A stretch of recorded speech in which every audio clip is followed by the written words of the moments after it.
Finally, nakalabas na si Mama Fiona, kaso bakit parang hindi na siya kilala ng family niya?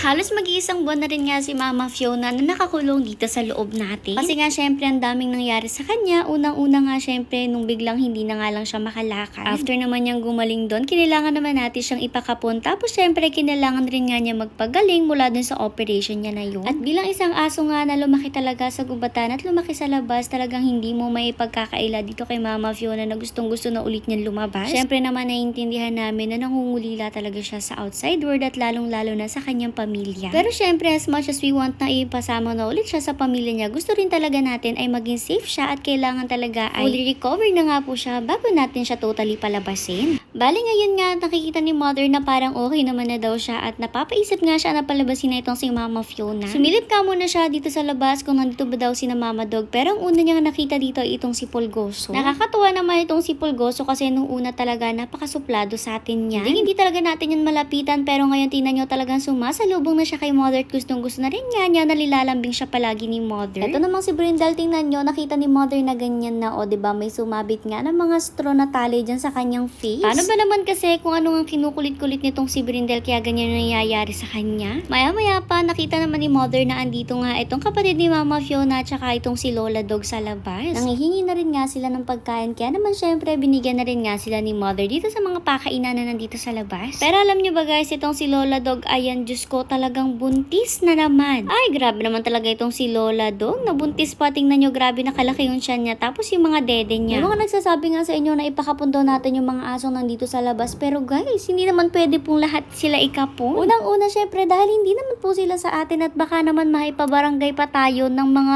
owners nila. Diyos ko, pinapakain nga lang namin yung mga aso na babarangay pa. Lalo na siguro kapag ikinapon.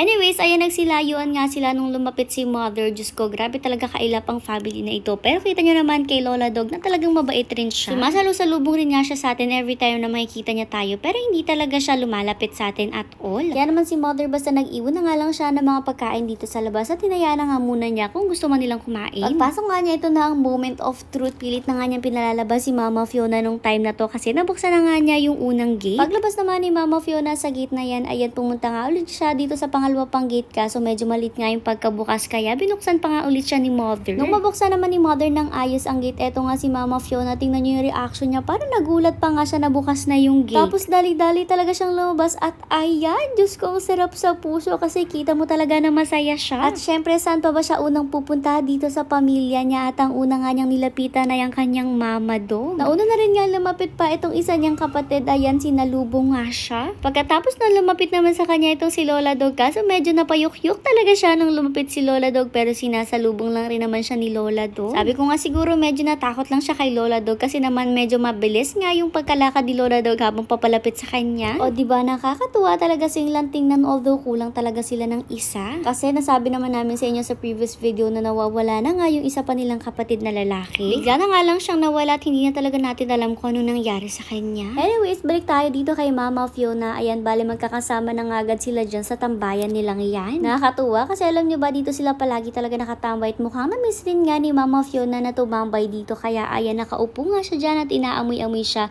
ni Mama Dog at syempre nung kapatid niya. Mukhang nga naninibago sila sa amoy ni Mama Fiona. Paano ba naman kasi medyo matagal na rin nga siya sa loob ng mansyon natin at nag-iba na talaga din yung amoy niya. Sabi ko nga, buti na lang talaga at kilala pa siya ni na Mama Dog at hindi pa nga nila inaway. At dahil na-miss rin nga ni Mama Fiona ang outside world, ayan, tingnan nyo, ang layo-layo na nga agad ng narating niya. Bale, ayan na nga siya, naglalakad-lakad na dyan sa may malapit sa dubuhan at nag-aamoy-amoy. Yun pala, magpapati siya. Yes po, opo. Pero dyan din kasi talaga sila madalas tumatambay. Tapos tingnan nyo, nung nandun na nga sa medyo malayo si Mama Fiona, sinundan rin nga siya dyan ni Mama Dog at ni Lola Dog. Dyan na nga sila tumambay sa may malapit kay Fiona para nga nakikita din nila si Mama Fiona. O diba, yung mga simpleng gestures nila, magigets mo talaga at makikita mo talaga na talagang napakagandang family nila. Na kahit nga sabihin mo, wala pa talaga silang pamilya or wala nga silang bahay, bahay, talagang palagi sila magkakasama at hindi rin nila pinababayaan yung isa't isa. Eto na nga si Mama Fiona, naghahanap-hanap siya dyan ng place, yun pala ay magwiwiwi siya. Tapos nagpupurin nga siya dyan. Sabi ko nga talagang na-miss ni Mama Fiona magpupu sa ganito kasi naman nung nasa loob nga natin siya, talagang doon siya nagpupupu sa mga halaman na ni Mother. Sumisiksik-siksik talaga siya doon para nga lang makapag-potty siya since ayaw niya talaga mag-potty sa malapit kung saan siya nagsistay. Pero alam nyo ba guys, na nakakaloka dito kay Mama Fiona, diba napalabas na nga natin siya? Pero alam nyo ba, palagi rin siyang umiiyak-iyak sa labas ng gate natin kasi gusto niyang pumasok. Pinapapasok naman siya ni Mother, pinagbubuksan siya ng gate, pero alam nyo ba nakakaloka yung ginagawa ni Mama Fiona? Kasi naman papasok lang siya ng konti, tapos kapag lumapit na sa kanya yung mga anak niya, tatakbo na siya, yun pala niyayaya niya yung mga anak niya sa labas. Ay, grabe talaga si Mama Fiona. Alam niyo namang hindi pwede yun kasi nga itong mga puppies niya ay may kanya-kanya ng family at ayaw rin natin na nandun nga lang sila sa labas since delikado nga yung buhay nila doon.